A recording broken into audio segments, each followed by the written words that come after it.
Serial वसुधा में कहानी ने एक बेहद धमाकेदार मोड़ ले लिया है। आने वाले एपिसोड्स में रिश्तों की समझ, सम्मान और गलतफहमियों का बड़ा टकराव देखने को मिलेगा। कहानी की शुरुआत होती है उस दिन से जब कंपनी के लिए एक महत्वपूर्ण क्लाइंट शहर में आता है। उन्हें रिसीव करने के लिए खुद देवांश पहुंचता है और पूरे सम्मान के साथ उन्हें कंपनी तक लेकर आता है। लेकिन असली झटका तब लगता है जब प्रेजेंटेशन के समय क्लाइंट यह समझ बैठते हैं कि देवांश सिर्फ ड्राइवर है। वे नाराज होकर कहते हैं कि वे किसी ड्राइवर से बिजनेस पिच सुनने नहीं आए हैं। यह सुनकर माहौल तनावपूर्ण हो जाता है। तभी वसुधा आगे बढ़कर स्थिति संभालती है। वह समझाती है कि देवांश उन्हें पिक करने इसलिए गए थे क्योंकि वे मेहमानों को सम्मान देना चाहते थे। लेकिन क्लाइंट उल्टा वसुधा पर ही सवाल उठाने लगते हैं, क्या कंपनी वह चलाती है या उनके कर्मचारी?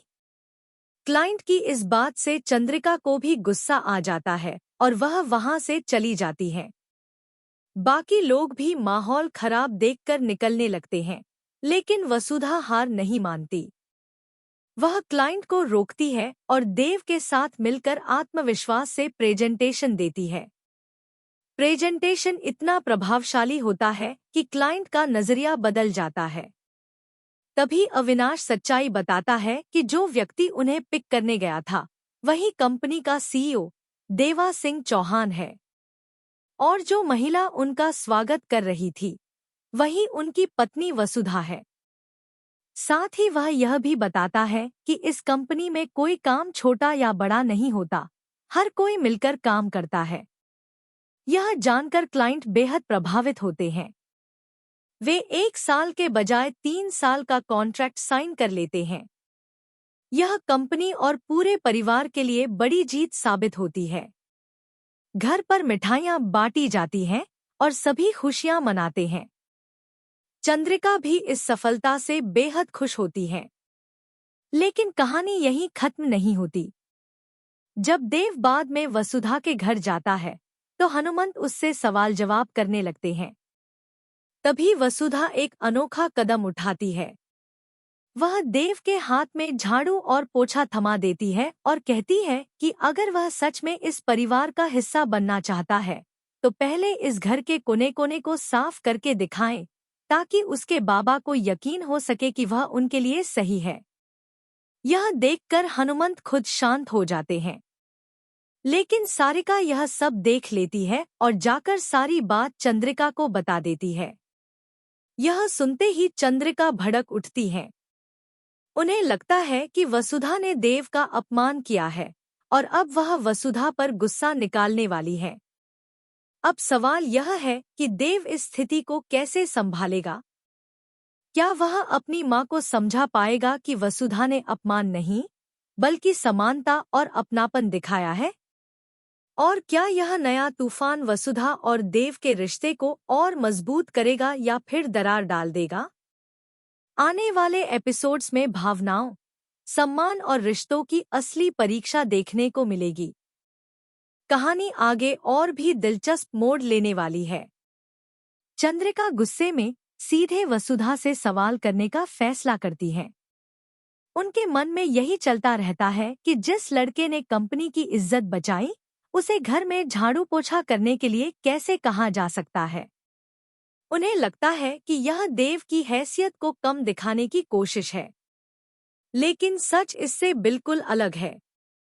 वसुधा का मकसद देव को नीचा दिखाना नहीं, बल्कि यह साबित करना है कि वह जमीन से जुड़ा हुआ इंसान है। उसके लिए रिश्ते में बराबरी सबसे जरूरी है। वह चाहती है कि उसके बाबा को यह भरोसा हो जाए कि देव सिर्फ बड़े पद और रुतबे वाला आदमी नहीं, बल्कि एक ऐसा जीवन साथी है जो हर परिस्थिति में साथ निभा सकता है। इधर देव भी इस स्थिति को समझता है। वह बिना किसी अहंकार के झाड़ू उठा लेता है। वह मुस्कुराते हुए घर का काम करता है ताकि हनुमंत का विश्वास जीत सके। यह देखकर हनुमंत के दिल में भी धीरे धीरे देव के लिए सम्मान बढ़ने लगता है। उन्हें एहसास होता है कि यह लड़का सच में वसुधा से प्यार करता है। लेकिन जब चंद्रिका वहां पहुंचती है तो माहौल फिर से तनावपूर्ण हो जाता है। वे देव से सवाल करती है कि क्या उसे अपने पद और पहचान की कोई परवाह नहीं। देव शांति से जवाब देता है कि अगर परिवार को अपनाने के लिए उसे घर का काम करना पड़े तो यह उसके लिए गर्व की बात है, अपमान नहीं। देव की यह बात चंद्रिका को अंदर तक सोचने पर मजबूर कर देती है। उन्हें धीरे धीरे समझ आता है कि असली इज्जत पद से नहीं बल्कि व्यवहार से मिलती है। वहीं वसुधा भी साफ कर देती है कि उसने यह सब सिर्फ अपने बाबा का भरोसा जीतने के लिए किया, न कि देव को नीचा दिखाने के लिए। अब कहानी एक नई दिशा में बढ़ती दिखाई देती है। हनुमंत का दिल पिघलने लगा है, लेकिन चंद्रिका के मन में अभी भी हल्की नाराजगी बाकी है। दूसरी तरफ सारिका इस पूरे मामले को और बढ़ाने की कोशिश कर सकती है, जिससे आगे और गलतफहमियां पैदा हो सकती हैं। आने वाले एपिसोड्स में यह देखना बेहद रोचक होगा कि क्या चंद्रिका पूरी तरह वसुधा को स्वीकार कर पाएंगी। क्या देव अपने प्यार और सादगी से दोनों परिवारों के बीच की दूरी मिटा पाएगा। रिश्तों की यह परीक्षा अब और भी गहरी होने वाली है, जहां प्यार, सम्मान और बराबरी की असली कसौटी सामने आएगी।